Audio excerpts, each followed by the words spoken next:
Hello everyone, welcome to what is the close of day one of Sound City, and thank God we're there. Been a few hiccups, hope everyone's had a good time? Good to hear, good to hear. Right, I know we're a few minutes late, I apologise for that, but it's well worth waiting. Tomorrow, we've got more of the same. One of the things about Sound City is that we try to always bring inspirational speakers and people, if you want, not just that kind of were in bands, but defined popular music and what they did. I'm absolutely delighted that we've got one of a wonderful guest here this evening to entertain you from one of the greatest rock and roll bands of all time. I don't get the chance to do that. I'm going to introduce the guy who's going to do the interview with him. Please put your hands together for Dave Haslam.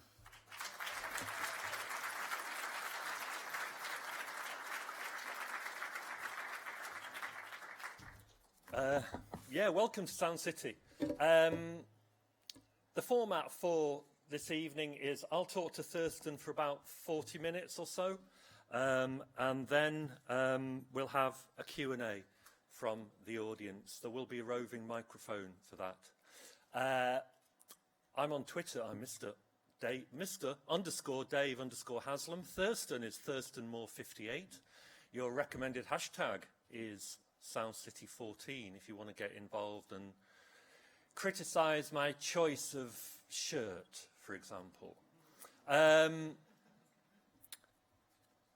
met Thurston first in March 1985 on the Bad Moon Rising tour. Sonic Youth came over to England, I think, for the first time, and I think I went over to Leeds to see them play. It was their third gig, I think, in the UK. Now, true to the cliche, there were less than 24 people there. I was like a fanzine editor, and I interviewed Sonic Youth before the gig. And I did the interview at Pizza Hut in Leeds, which even at the time I thought was a little bit incongruous, interviewing one of the great underground New York rock bands in Pizza Hut. But there was no choice, really, in Leeds at that time. The following year, 1986, I graduated to writing for the NME, and I badgered the editor to give me at least half a page to wax lyrical about Evil, which, when it came out, totally overwhelmed me. I just thought it was just one of the best pieces of music, one of the greatest albums. And I kind of began to put Sonic Youth there with probably my favourite band of all time, Joy Division. And I think when I heard Evil, that was suddenly, I was, like I say, overwhelmed by it. The same year, I was lucky enough to promote their show at the Boardwalk in Manchester. I was looking at the paperwork. They were paid £350. And the Membranes played for free. So thank you, brother John Robb, for that. 1987, they came back, the sister tour, and again I promoted them. I put them on at the Ardrey Ballroom in Manchester, an Irish club. Mike Watts' band Firehose supported the band. I paid them £1,050, but to save money they came back to my flat and stayed over. They didn't want to stay in a hotel, so they came back to my rather grotty flat in Hume, which was amazing. So I had like my favourite rock band in the whole world staying over, and I was like 25, and I was sitting up all night talking to Lee Ronaldo about modern American novels and saying to Thurston and Kim, help yourself to the red stripe in the fridge, whatever. So I've carried those moments, as you can tell, in my heart and in my soul and in my memory bank ever since then as kind of 5 of the probably top 10 moments of my life. Anyway, I met Thurston 10 minutes ago and he didn't remember any of them.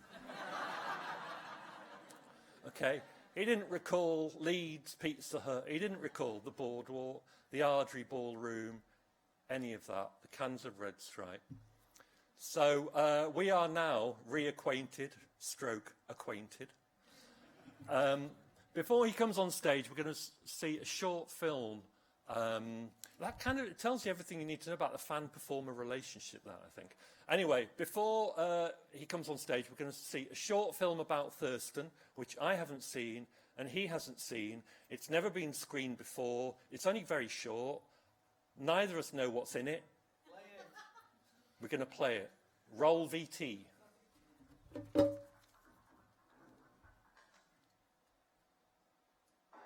Thurston Moore from Sonic Youth, your guest host tonight. People seem to think we're like these kind of like sex death rockers with like 3 horns coming out of our heads or something like that. And we're just sort of like normal jerks from New York who just happen to play music. And we're actually very kind of pacifist people. The thing I like about it is that they're both elegant and raw at the same time. For a while we were called Spuds to Christ, except for MTV was showing our videos, that kind of name. And then we changed it to Sonic Youth, and it just started clicking. And we instantly became really famous and well known, and that's when David Geffen signed us to his label.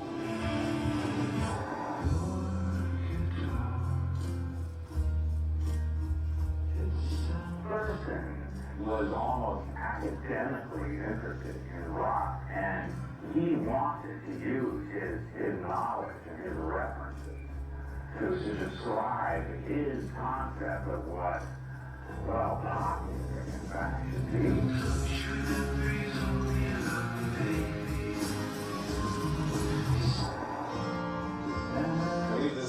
We treat youth with a hand, that's what our thing is with a pen. And we're still sort of like, our hands are full of what we have, which is basically the guitar and the amp, but we're still into using that.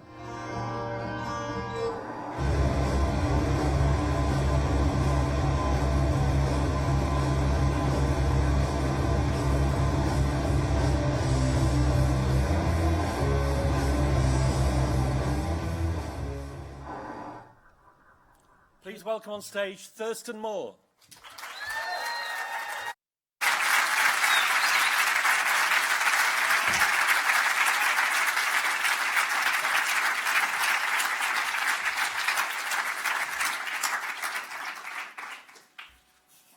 Water. Oh, I have some, thank you. So, This is more sophisticated, this one. Whoa. bottled water. Is this microphone on? Yes. Obviously, having not continued our interview since 1985, there's a few things to talk about.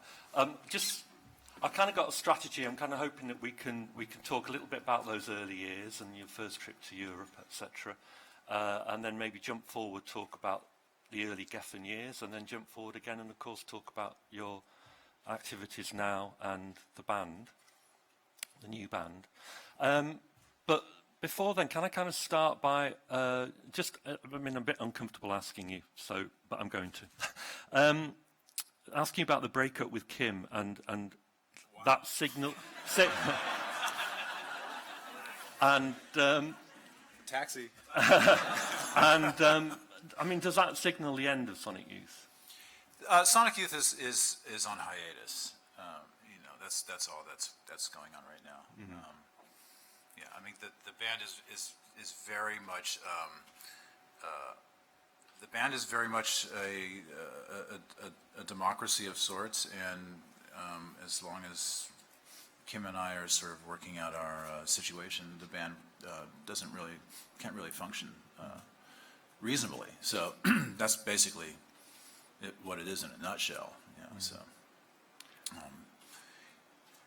I was always really impressed when I would see bands as bands, that the bands could not break up unless somebody in the band disappeared or died or exploded, like Spinal Tap, where the drummer would explode. I always thought that was kind of great. It was like, oh, you need a new drummer because your drummer exploded. And there was a band in New York City in the 70s that I really liked called the Dead Boys. And they used to say in interviews, like, the Dead Boys can't break up unless somebody dies. And the only way to leave this band is if you die. And I thought that was kind of a great, idea about being in a band. I always thought of bands as gangs, and I like that idea of this kind of gang of artists.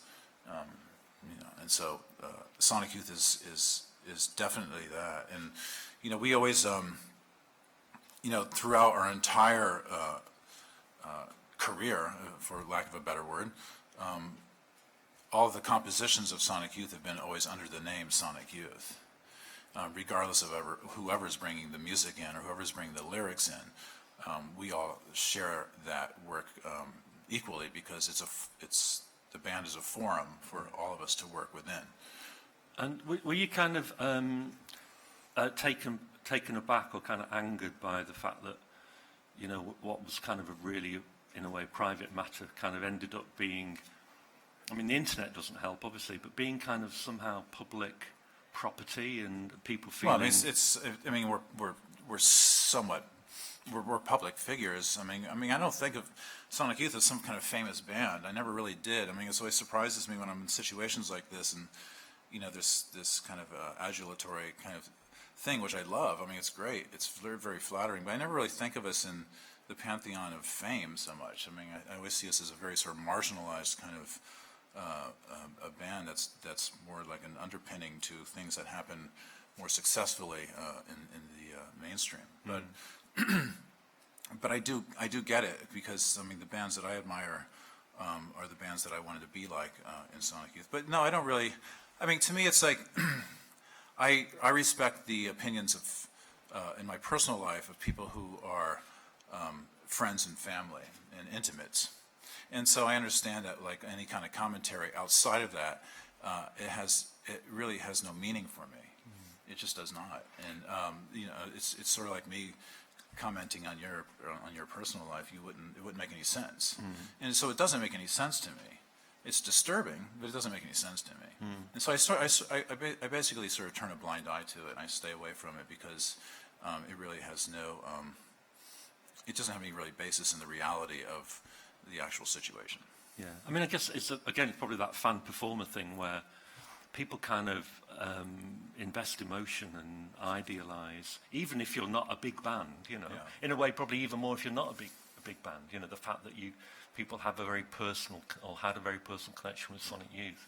You think that's kind of one of the things. I respect. Kind of I completely respect all the honor and love that people have towards the music that Sonic Youth has put out there.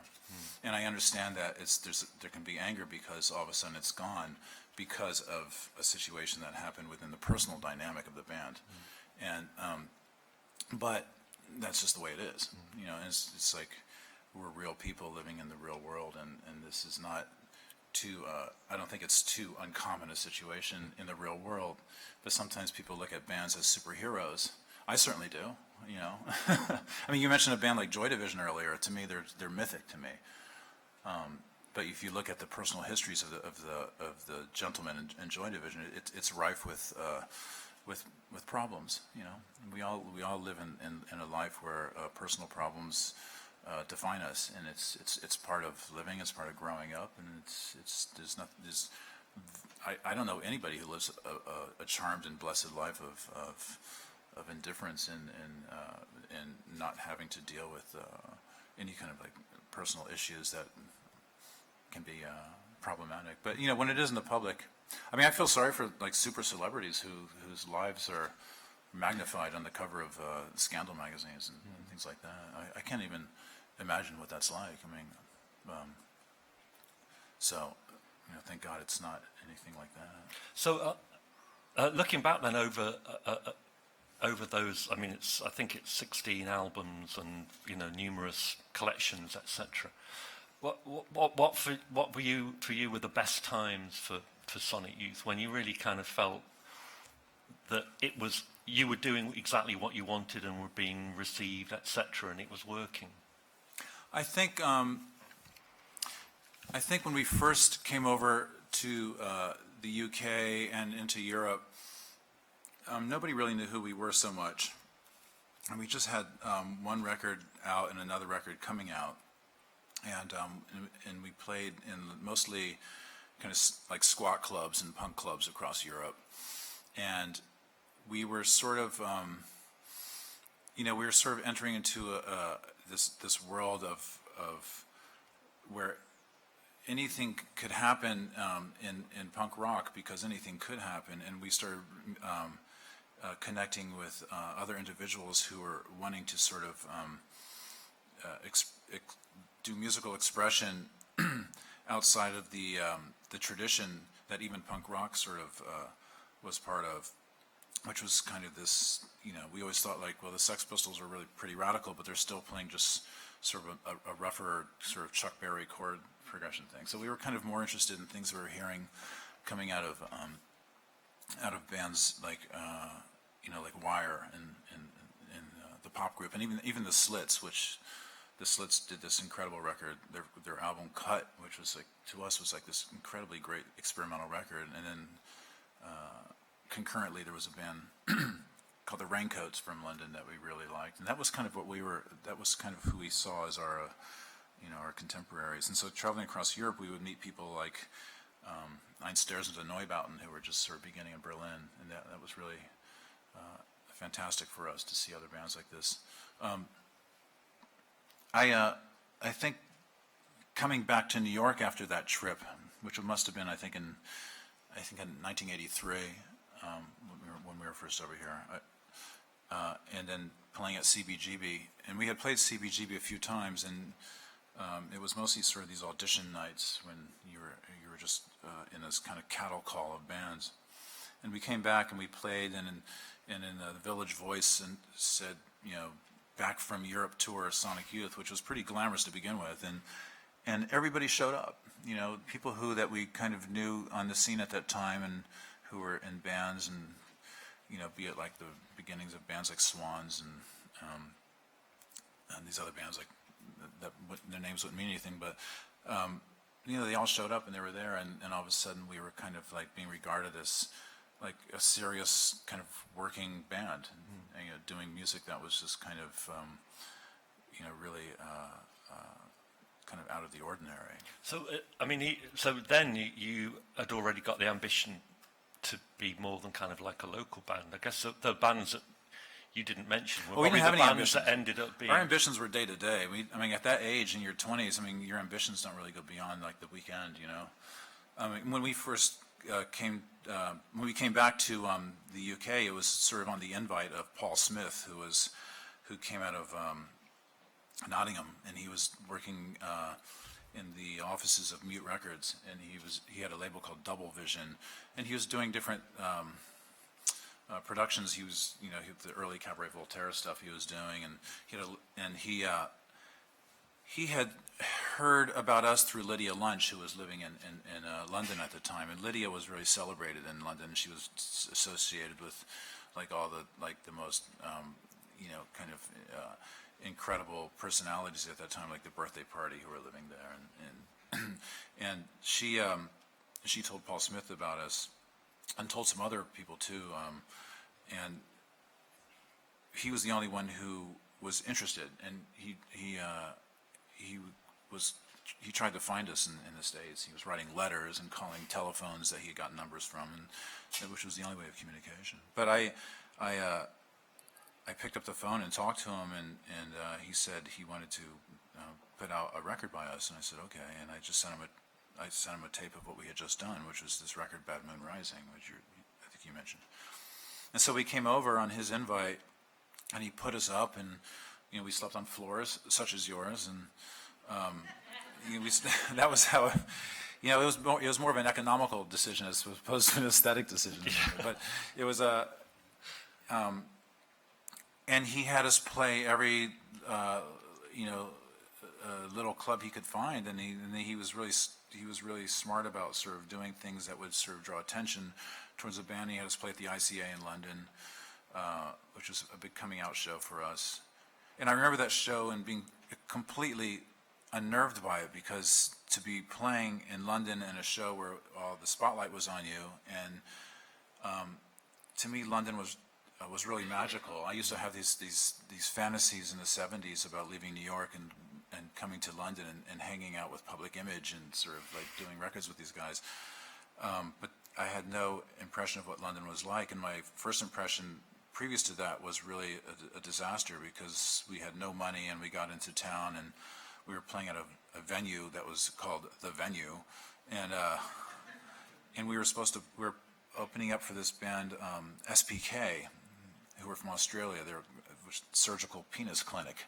And I really liked SBK. They had come to New York and played CBGBs, and they showed sort of vivisection films from hospitals, and they played like really harsh industrial noise on stage, smashing metal. And I'm just like, oh, these guys are fantastic. And so I was really excited to play with SBK, but the word was that SBK had sort of foregone all of this horror and became somewhat of a dance act. And sure enough, SBK was doing sort of dance music on stage, and it kind of left the audience cold. But we were supposed to go on right before them, but there was another performer named Danielle Dax, and she argued that she should go on before them and we should go on before her. And so we had a big to-do about this, and we're like, well, you live here. I mean, you can go on, you can play anytime here. And she goes, well, you lot went abroad, and so I'll never be able to do that. And anyway, she won, and we went on first to like a very tiny part of the audience that was hardly there yet. And we played for about 15 minutes, and at that point we were really savage, and we were just sort of sticking things in the guitars and smashing them and playing semblances of these songs we had, and just bashing out the amps all the way up. And Lee's amp actually blew up on stage, and smoke was coming out of it.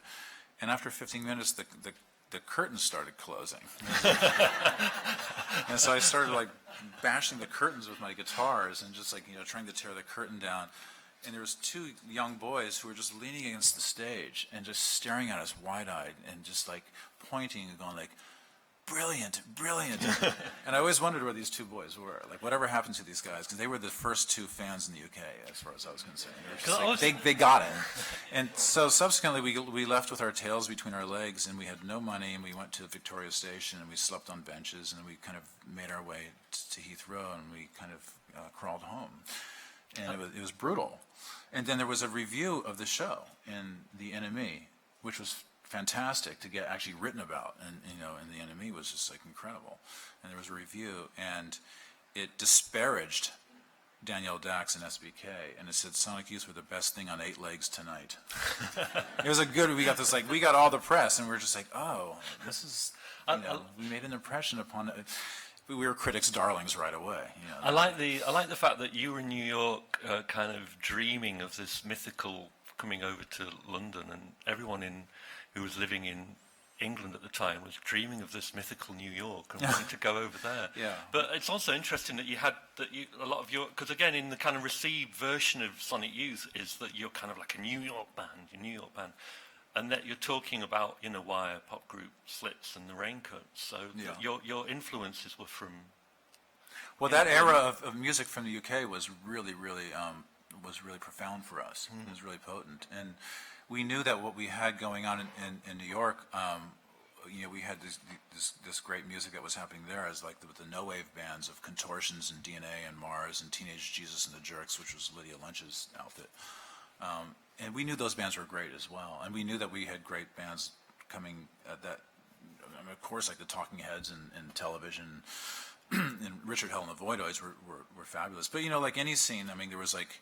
Those are like, I just named like 4 or 5 bands. There was like 40 or 50 bands that were just really horrible, that were always playing. So you sort of had there was these nuggets within the field of crud.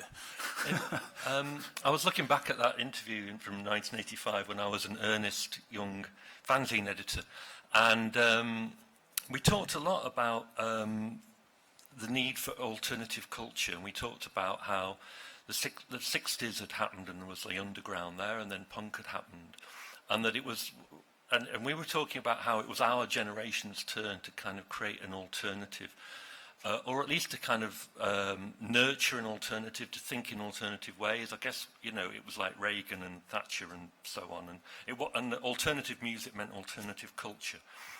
And I kind of wondered how, looking back, whether you kind of recognised that you had those sort of serious intentions back then. I don't think there was any intention of responsibility at that point, as far as like wanting to sort of be expansive with counterculture for the sake of expressing something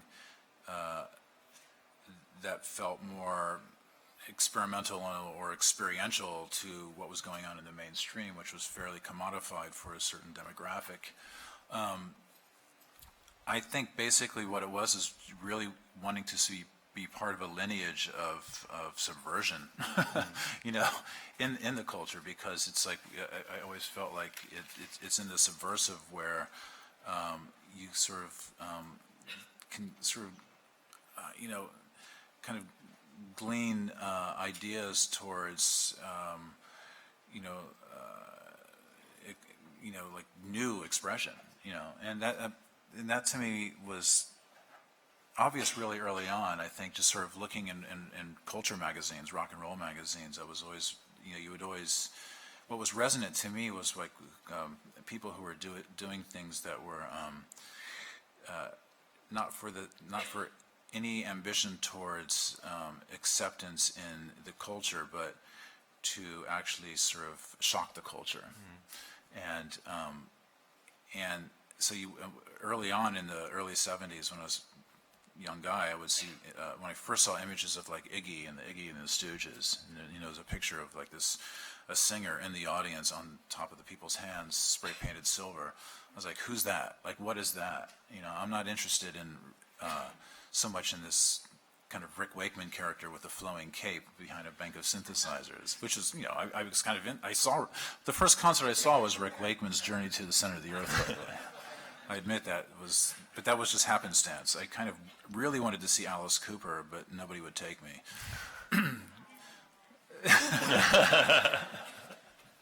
And, you know, and so everybody was interested in going to see bands like America or Beatlemania on Broadway or something. And I, you know.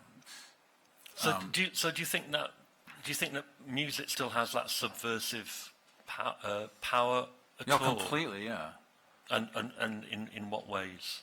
I think because I think it has the power to bring people together in like an excited state. I think it still does, and regardless of what's going on in the technology or however in the production of the music, you know, which are ideas I think that are sort of talked about at length at events like this about, you know, the technology of music production. And you know, to me it's just like that's the least of my concerns. I mean, I'm really into the archaic in a way of doing things that have sort of, you know, vibrational quality. So therefore, it has to be physical and tactile, and that's not something I'm willing to leave behind. So I don't really see it as quaint. I see sort of making vinyl records and making cassette tapes, analog tapes, and working with analog sound, or doing production with books of paper and other materials. I don't see that as nostalgic or old-fashioned or quaint. I see that as everlasting, as part of like this kind of human condition of touch and feel and vibration. So I don't really spend too much of time with sort of digital media, even though I do utilize it as a recording artist. I have to, you know, as far as like exchanging files and such. But it's only for the sake of function. You know, it's not for the sake of enjoyment. Of like, you know, like Neil Young was always talking about, like, he does like his new digital recorder. What's it called? Pono, and which I think is, you know, is kind of it's wonderful that he's so invested in that. But he's the first one when digital music was really becoming prevalent to say that it's like the big difference is the human ear hears something different each time it hears an analog recording played again and again, because it's not numbers, it's not mathematical numbers that the ear and the brain processes and then doesn't have to process again because it's already processed everything that it needs to know. Whereas analog is more of a wave, and so it doesn't. It's not defined completely each time. So it's like, that's why you would, as a child, listening to a record over and over again, it's comforting and somewhat sensuous, because it's you know what it is, but it's always something new about it, you know. So it's like, you know, like when I touch you, and I touch you again, that second time was the same but different. equally good. But equally good. But better. But better. We're not just the two tallest men in the room. There's something else. You mentioned Neil Young. There's and just taking us on to the kind of the Geffen years. And there was this, I never think of my Sorry. my timeline of working in music. I never think of those years as the Geffen years. But go ahead. Okay. Yeah. I'm kind of interested, obviously, because I think that at that point, signed to a major label, and the kind of I'm interested in the kind of culture clashes that went on, because I know that you were invited to support Neil Young and went on a tour, and at that point you found that the Neil Young's audience were kind of very unreceptive, borderline hostile. Yeah, Neil Young's and audience. I kind of wondered, I wondered if how much of that kind of culture clash did you experience in that era, in terms of maybe with the record company and in terms of trying to, in terms of being playing to new audiences or being exposed to a different situation than you've been exposed to. I think there were certain young people who were entering into the workforce of major labels at that time in the late 80s, who were coming out of universities and who were pretty much very close to the experience of 77 onwards punk rock and post-punk and new wave music throughout the 80s.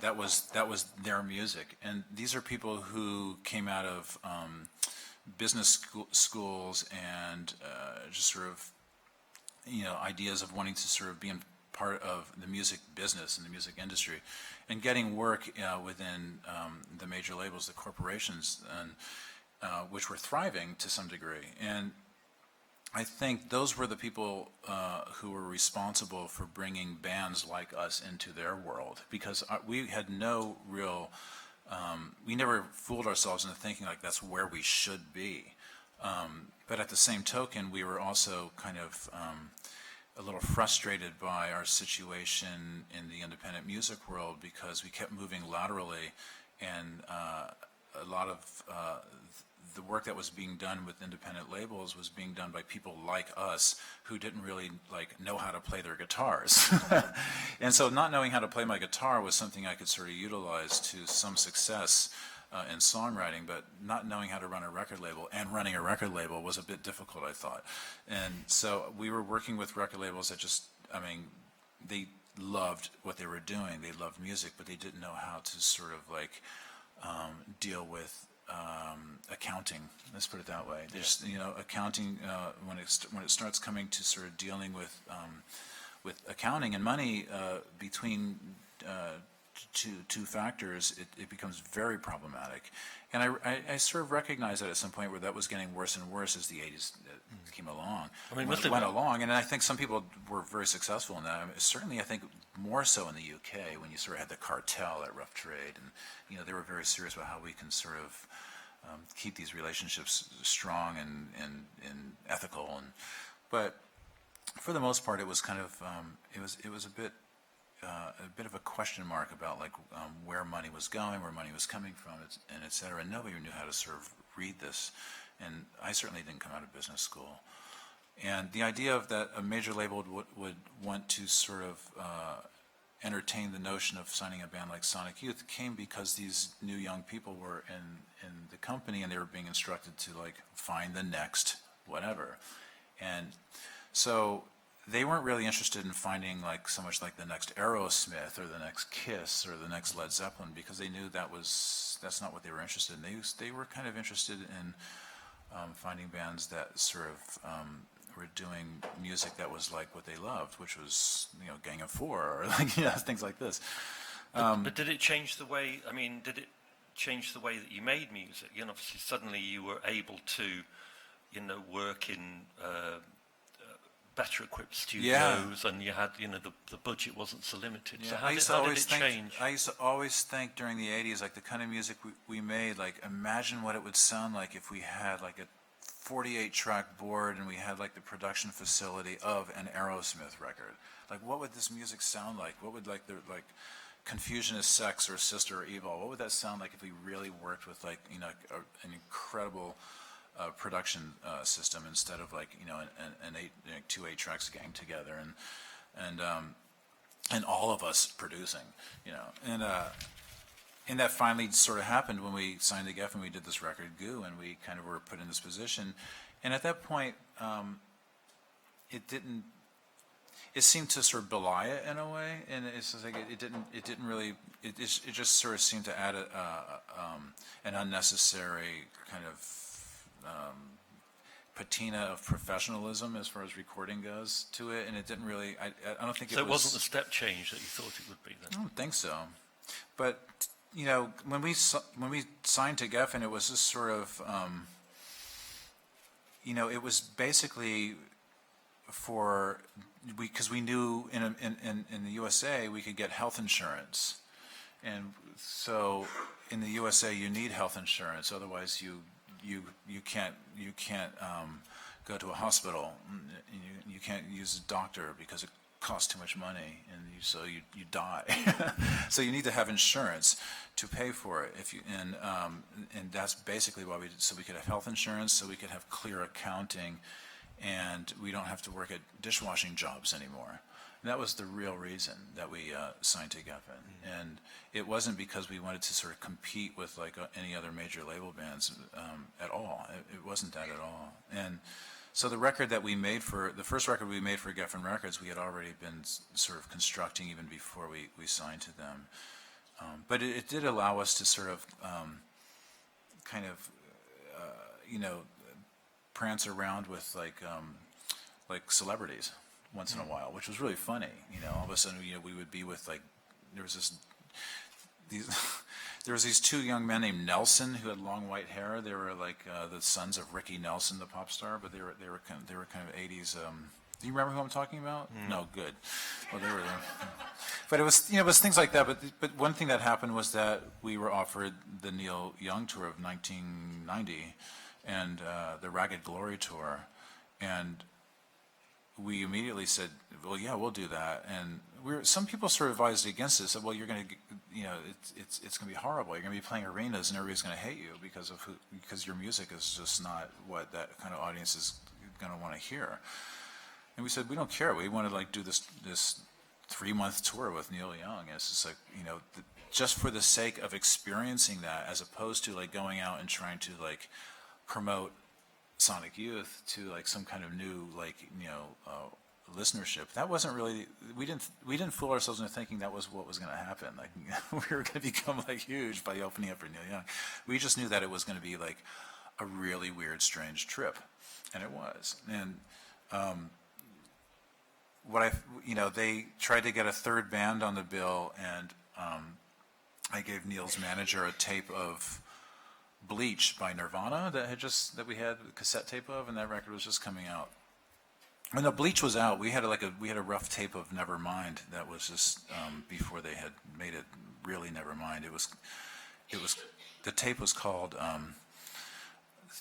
something else. I still have this cassette tape that Kurt sent me, and I made a copy of it and I gave it to Neil's manager. I said, this band would be really good, and we had already done some gigs with them. I said, and we were thinking like, man, that would be so much fun if Nirvana was on the tour. At least we would tour too, because we would, at least we'd have some friends on the tour. And he came back and said, yeah, it was pretty good, but I think we're going to get this other band called Drivin' and Cryin'.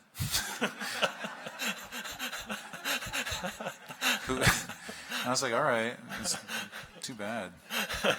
Talking about and I think, and I also found out that we weren't like Neil's like the first choice anyway. Right. They said, well, we had a list of bands who like we thought we wanted something really radical to like fuck with Neil's audience, and Neil really likes to do that, and so you guys were on the list. And I said, well, who else was on the list? And he's like, well, this band called Public Enemy. I was like, wow, that would have been interesting. Just quickly on that Nirvana, obviously obviously you being at Geffen was the kind of opened the door to the to Nirvana ending up being on Geffen. But we won't kind of necessarily go into all that. But when it came to your second Geffen album, Nirvana had hit, I think, if that's Yeah. And I wondered how that, again, how did that affect your the way that you approached it? I know you're going to say it didn't affect it at all. Why I'm asking. Approach it really the helped. next album. It really helped us. I mean, it brought fortune into our favor. I mean, the first record we did on Geffen didn't really sell that much or anything, and the second record we did, which was Dirty, which is kind of a more sort of focused production as far as a record being on a major label, and they spent an inordinate amount of time and investment in like putting like radio singles out and this and that, thinking like this is the future now. Like Nirvana really struck gold, and so let's like really mess. And that didn't really sell that much either, but it did better. And you know, money was more. There was definitely more sort of re-upping when you would, with the label, or so there was definitely more capital there. And so, you know, we were able, Kim and I were able to buy a house, outside of New York City and raise our daughter there because of this influx. And I don't think it would have happened without the success of Nirvana's Nevermind record. I mean, that really helped, but it didn't. It's not. But we didn't ever get to the point where we were selling the records like that. Bands like, Stone Temple Pilots or Bush or Red Hot Chili Peppers were selling. I mean, that never happened to us. We never had a gold record. I think the only gold record we ever had was like from the idea that there was some song on a CD on the cover of The Enemy that sort of sold so many copies that we got like this kind of gold record. We got a Canadian gold record. So why? The ratio's a little different there. So why did you not sell as many as those other bands? Oh, why didn't we? I think the music just was. I don't think the music was very. I just don't think it was had any sort of commercial appeal whatsoever. I mean, maybe a little bit. I mean, there was like that song we had on Dirty called "Cool Thing," right? That's right. Yeah, and they tried to really promote that, and they were, there was a video made, and Chuck D was in the video from Public Enemy, and it was just like this big deal, and but a lot of it had to do with just it just things sometimes don't, you can throw them out there, and they don't happen. So it's like, I think it had a lot to do with our own sort of sense of ambition, because that wasn't something that we were striving for, and it was kind of like, well, if it happens, great. If not, at least we got we're doing this well. I mean, when we were over here in the UK in the '80s, and Paul Smith had us at Rough Trade, and we were going there all the time and working on like our our future. And he was like, I want you guys to stay in London, and I think within 5 years, if you stay with me and work with me here at Mute Records, I think you can be as big as the Birthday Party.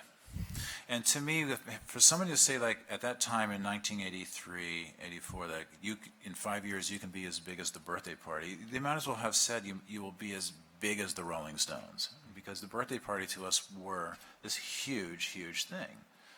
And in retrospect, I think about that, it's fairly comical, to think about that, in thinking about it that way. But that was a magnificent dream to sort of have in my mind, like, oh, in 5 years we're going to be as big as the Birthday Party and like be on stages like that.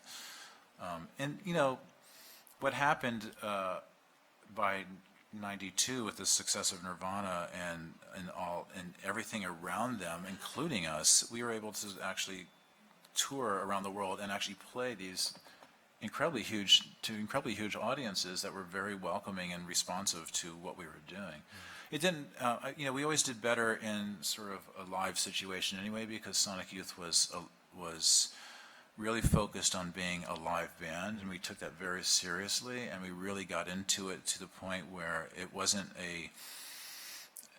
purely a theatrical situation. It was all about being in the moment and being really spiritual with the music and understanding the theater of the situation, and I think that's what really worked for us as a band. And so I knew that we had become like a very strong live band, and so that was what I was happy about. And as far as record sales, I kind of understood why a record like Dirty, which Geffen Records would hope to sort of follow the lines of like Nirvana's record, would not do that because it didn't have that simplicity of pronouncement, and it didn't have the magic that was sort of being coming out of like Kurt's throat, you know, because that was really what it was. I mean, if there was any other singer in that band, we wouldn't be talking about them right now. It was like, it was complete magic. It was beautiful, and so that everybody recognized it and felt it. So I knew that was the case. I mean, that comes along every great once in a while, you know. So to be part of it and next to it was almost good enough, you know. I would never think like, oh, I got to like pretend that we're that as well. I would never. To pretend would be really fairly dishonorable and gracious to somebody like that. I did promise that we'd go to the audience, and although we started late, I think we have to finish on time, which is a bit of a shame. Just quickly, though, I saw your solo show, or was billed as a solo show when you were first recording and gigging as Thurston Moore, when you played the Ritz in Manchester. But now you have a band, so what made you decide to move from being Thurston Moore to being Chelsea Light Moving? Oh, Chelsea Light Moving we don't exist anymore. That was a project. It was a band, but it was more like a project. It was something I was doing while I was like relocating. I live in London now, and I was like moving from the United States to London. And while I was moving, I was just like, I wanted to continue making records, and I was playing with some people in the USA who I've always played with in different capacities, and good friends of mine. And I just started writing really quick songs with them, and I recorded really quickly with them, and they were, and I didn't really want to release it under my own name because it just felt like I had done a record before that called Demolished Thoughts that I recorded at Beck's in Beck's kitchen, and he produced it, and that was like a solo record. But I didn't feel like this music I was making with these guys was like my next like solo record. So I decided to just give it a band name, and I had Matador put it out, and it was called Chelsea Light Moving, and we kind of toured the USA, and we toured Europe, and I spent a couple of years dealing with it, and now I'm sort of situated in London, and they still live in the USA. So that band is, for all intents and purposes, is kaput. And I've been recording in London actual solo work for a solo record under my own name that will come out in September. And I've been playing with a London guitar player named James Sedwards, who's incredible. And Steve Shelley came over and played drums on most of the material. And Deb Gouge from My Bloody Valentine is a bass player. And so it's pretty much done, and so we're going to do some gigs this summer before the record comes out. We'll play, you know, some of these park festivals that happen all through England, and me and James and Deb will play, and Steve will play as much as he can with us, as far as, because he plays with so many different people, and that's pretty much what the band is right now. I mean, that's, if the band is called anything, it's just my name. Okay. So. To me, it's like it has to, right at this point, outside of Sonic Youth, I find that I don't really want to sort of have a band with a band name, because I think in a way it's just sort of, it takes me away from Sonic Youth, which I don't want to be taken away from, because it defines me so much, and I'd much rather just sort of do things under my own name and sort of kind of have this Marky Smith kind of dictum. It's like, if it's me and your gran on Triangle, it's the fall. Yeah. Yeah. Okay, I'm going to quickly open it up to the audience. So do we have the roving mics? Yeah, we'll start on the front row here with the enthusiastic young person. Hi, my name is Weston. I'm from Norway. And first I would just like to say that your work in Sonic Youth and with Ecstatic Peace Poetry has meant like a great deal to me. It's been a big inspiration. It enabled me to discover like Michael Gura and Glenn Bracca, and it allowed me to play with Rhys Chatham and his Crimson Grail here in Liverpool in 2012. So I was just wondering, what would be your advice to a young musician who's making experimental music with a political message, kind of spoken word poetry, to get their message out there in like today's kind of overflowing pop digital? I would just use all your resources to make things. I think making physical objects, like making 7 inches or records or cassettes and books, making them look aesthetically the way you want it to look as a presentation, and trying to disseminate it in any which way you can. I mean, even if you need to go online and create a site and try to bring people to like what you have, try to get people who distribute such things, and there's a lot of distributors who distribute that kind of work that you can actually sort of offer them. It's kind of difficult, but to me, I think you sort of have to make your own club, and like find a place to play, or just play in your flat, and then like have people come up and do it, and like maybe put some flyers on telephone poles around town, and or whatever, or just do an invite thing and just try to get people interested in what you're doing, and try to find other people who have similar interests, if possible, but it's not necessary to also do it. There's a lot of power in numbers, as you know. I mean, as far as doing anything that has like sort of political content, that's I think that's probably the most important thing is to try to swell the ranks. But to me, the physicality of the presentation is really important, and not to rely on digital media. I mean, that's there as well, but that can't be primary, because it doesn't have there's you can download words, but you can't download a book. You can download music, but you can't download a record. That's how I think about it. Okay, thank you. Other questions? Yeah, the 4th row there. Thank you. Hi, Thurston.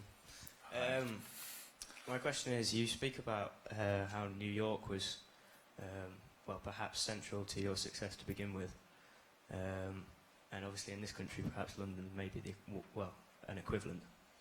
My question is it essential to be in these kind of centres of culture and music to break out? No, especially not now.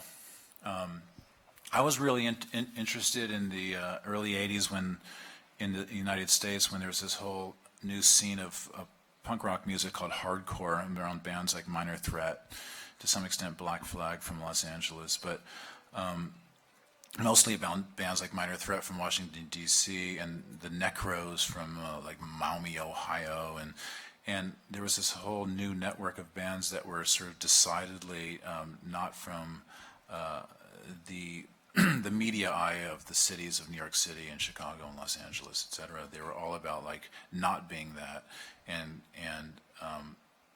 that was really curious to me, because it created this. It was definitely kind of like taking the cool out of the city. But I think now with interconnectivity so ramped up in our culture that it hardly necessitates to have to live in like a media-eye city. It's only there for your own sort of edification. I like living in a city. I've always been into being in a city, and when I think about like having to like move out to any kind of rural area, I get like the horrors, and so I love nature as much as the next guy, but yeah, I mean, I'll take a city any old time.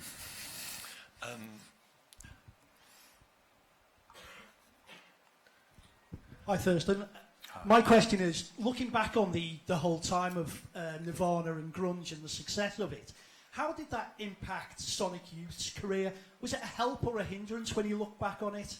Yeah, I mean, I thought it was, to me, it was just like all of a sudden it was a reclamation of like what was so powerful and fun, and the simplicity of rock and roll and punk rock.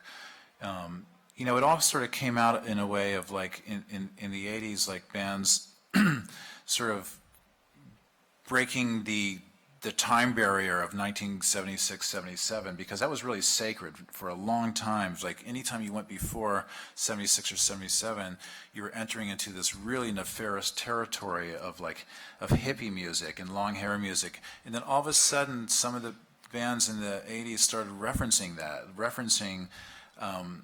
what was so majestic about like Led Zeppelin or Black Sabbath. And and that was really, that didn't really happen for quite a while. So people sort of tiptoed into like into the early 70s and then into the 60s.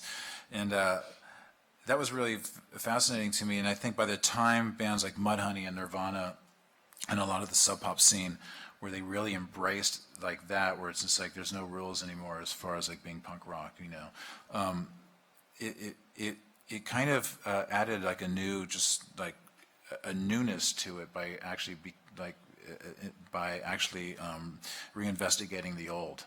And so I thought that's what was so beautiful about it, and that there's all of a sudden there's really no rules here anymore. But to me, for me, it was like Sonic Youth was always very sort of involved with dealing with the more sort of experimental factions of punk rock and rock and roll, and like, wanting to listen to, music that was like dealing with more avant-garde situations, be it modern composition or avant-garde jazz or whatever, and bringing that into what we were doing. And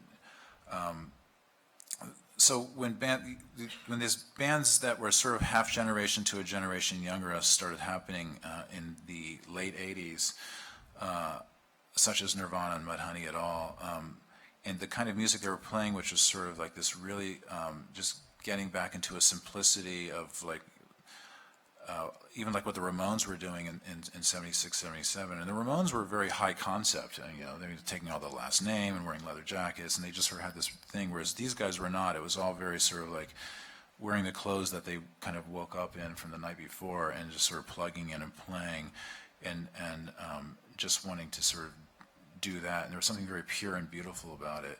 It really did, it was completely and utterly inspiring. And I thought, and to me, it was all about the songwriting. I just thought the songs were just, were so genuine and wonderful and new. And, Nirvana was really influenced by bands that were not kind of like hip on the scene. I mean, they really sort of would say like the bands they liked were like REM and Pixies, and then like they would say the B word, which was like the Beatles. And nobody ever mentioned these bands, It was just like you always talked about like, oh yeah, it was like Neubauten and the Birthday Party and Gang of Four and Pop Group and Wire, and these guys were like REM, Pixies, Beatles, but they were like, Nirvana would come out and be the most radical band on stage. I mean, they would destroy on all levels. So to me, I really love that kind of. I love their love of like pure pop and rock and roll, and at the same time, complete in danger. It was really great. So yeah, I mean, it was kind of reinformation for me, and to be with that energy, and tour with these bands. I think it brought Sonic Youth more into like kind of a new rock and roll investigation. You can certainly hear it, I think, maybe on an album like Dirty. And then I think we stepped back after that a little bit and started going a little more internal, because there was a bit of a fallout after Kurt died, and you started getting more into things like what Lou Barlow was doing, or bands like Royal Trucks were doing, and things like this, or even like when Pavement was first sort of coming up, and that was where our interest was, as opposed to all the bands that were sort of kind of ripping off Nirvana and doing like this kind of grunge rock for the mainstream. Like that had absolutely no interest to us, and we walked away from that. And I think Geffen Records probably would have loved us if we had done that, if we became grunge superstars, but instead we started going inside and committed career suicide. I'm getting a couple of signals from the stage manager along the lines that we have only time for a couple more questions, so they better be good. And unfortunately, the answer might have to be a little bit more concise than we'd like. On the aisle there. Hello, Thurston. I just wanted to ask about sort of where you think things are going in terms of the fragmentation of culture. It seems as if, you know, back in the 70s, everybody would watch Top of the Pops, and if they seen David Bowie with his hand around Mick Ronson, it was a big deal. Whereas now, it seems as if everybody has their own sort of clique. I wonder if you think that's a good thing, or whether it's a bad thing that bands like yourselves and Nirvana don't unite, sort of outcasts in a way, and make people feel a bit less alone in that sense. Yeah, I mean, to talk about like factionalization within the culture is a fairly long conversation to have, I think, at this point. But I do, I don't. To me, it's like change is always change will always be prevalent, and it's like the way things change is it's kind of I think it's really up to people working underneath the working as the underpinnings of the mainstream to sort of like there is a responsibility there to create more sort of communal kind of coalitions with the work, like I was explaining to this young woman here, of just like actually doing things at home and bringing people into your home, just doing that and doing it local, keeping yourself sort of localized in that kind of activity. And I really don't foresee any kind of weird future where we're all going to be living in sort of compartments of like self blinders on with like Google Vision or whatever. Some people will, but God bless them. I think you just as long as you keep it real and just sort of I mean, it's like we all still go to clubs and see music. That's not going to change. And as far as like sharing appreciation of records and television shows, and we, everybody knows about the same bands, at any given time. That's just not the way it is anymore. I mean, but in a way, it's like it's kind of really amazing. It's like this utopian thing of like everything is available, and the library has exploded. So I think it's going to become. I think it's going to become a good thing, and I think all the fear and nihilism about like technology sort of eradicating our communities is a bunch of bunk. There was an enthusiastic person right at the back who can ask the last question, I think. Thanks. Thank you for allowing me to creep in there. You say the Sonic Youth's a live band. What's your favourite venue and why? I guess, my favorite venue and why. To appease Dave, I should say the Hacienda, but I found the Hacienda to be very kind of brittly cold sometimes. Yeah. Acoustics are shit. Yeah, it was very, one of the worst sounding clubs I ever played. It's just to answer your question in the negative. There's been moments where we've played shows like on like outdoor festival stages, like late in the day when the sun is going down and it's just getting kind of purpley outside, and all the amps are working and everything's on, and you've been on tour for like 2 months and you're just so well oiled, and you're out there and you can tell like this roiling audience is just like there with you, and like you're kind of doing exactly what you always wanted to do. That's probably my favorite thing. Well, one of my favourite things is meeting people like Thurston Moore and hearing amazing stories, fantastic ideas, great questions as well. Thank you all very much for coming tonight. Don't forget, of course, tomorrow's John Cale is sitting here with John Doran. An embarrassment of riches at Sound City 14. Please put your hands together for Thurston Moore.